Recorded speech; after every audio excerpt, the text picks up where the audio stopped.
How many of you can remember the day that you walked across the stage and got your diploma and graduated from high school? Hey, how many of you over 50 can remember walking across the stage and do that? Well, I don't remember doing that, but what I do remember is the valedictorian speech that day that was called 4 Questions to Ponder, and I've never forgotten them after nearly 60 years. And I want to share those with you today, but I want to bring those into the year 2025. And here's the first question. Why? Why work so hard? Why pay the price? Why keep learning? Why dream all you can dream and become all you can be? Why? That's a very important question. Why? And tonight, your last homework assignment, he said, you're going to go home and you're going to start your list of whys. Because when you know the why, the how becomes really easy. And nowadays, not only that, you can find a who's got a platform you can get on with 1,000 or 1,000,000 followers and bring your message to that person and then benefit them and yourself as well. So go home tonight, that's your assignment, and start your list of whys. You're already successful, start another one. Because if the dream was given to you and you've achieved it, you got a bigger dream to go for. So that's your first question. And number 2 is, why not? Why not see how much you can earn? Why not see how much you can learn? Why not see how far you can go, how many people you could impact, and how many souls you might be able to save from oblivion? Why not? And the third question is, why not you? Why not you? You're educated. You just got your diploma. You can keep learning. You can follow a plan. You can make a decision. Why not you? Some people have trouble with that one. They have to go back to question 1. But let's go on to question 4, which is, why not now? Oh man, 1966, they said, was the best time to do it. Well, 2025 is a much better time to do it. Now, we've got the webinars, we've got the podcasts, we've got everything that we need to get out there and do it now. And that's my question for you tonight.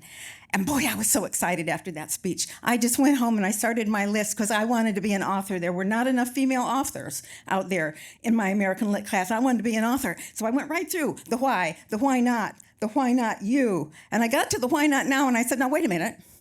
I got to go to college. That's 4 years and I think I want a master's degree and maybe a PhD. I'll be back in about 8 years and we'll jump right into that. Why not now when we get there? Well, fast forward about 15 years, and I had a husband, 2 children, a house. I had my degrees. I had all this, and I said, now, wait a minute. I'm a little bit overwhelmed. I had to work, because in the 70s, women had to go to work because interest rates were so high you couldn't afford a house. I got a lot going on here. Just give me a little bit more time. Let me get my girls into middle school. Okay, let me get that far. Okay, fast forward 20 years, 30 years, 40 years, 50 years. Almost 60 years. And I'm sitting there looking at my Microsoft Word document that's got nothing on it because I never wrote the first chapter of my first book. I took care of everybody else except me for all those years. And I thought, it's too late for me? Am I too old? And on my other monitor, I got an email that came in, and it was from our president of our high school reunion committee, preparing for the 60th in a couple of years. And he says, sorry to tell you, we've lost another one.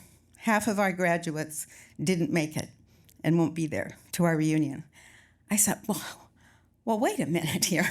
You know, it's good to reach the winter of your life because you got a lot of stories to tell, and some people don't make it.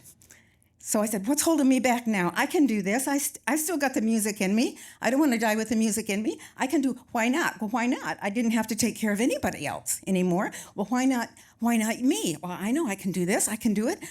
Why not now? I can go, I can jump, I can leap. Everybody's telling me if you leap, the net will appear. And I got to tell you, I did make that commitment that day. And when I did, everything came together in synchrony. I found Jack Canfield, and he says, girl, you need a coach if you haven't done this in 60 years. And then I had this other woman, Mary Morrissey, show up and said, you need to share your message with a lot of people who need what you're saying.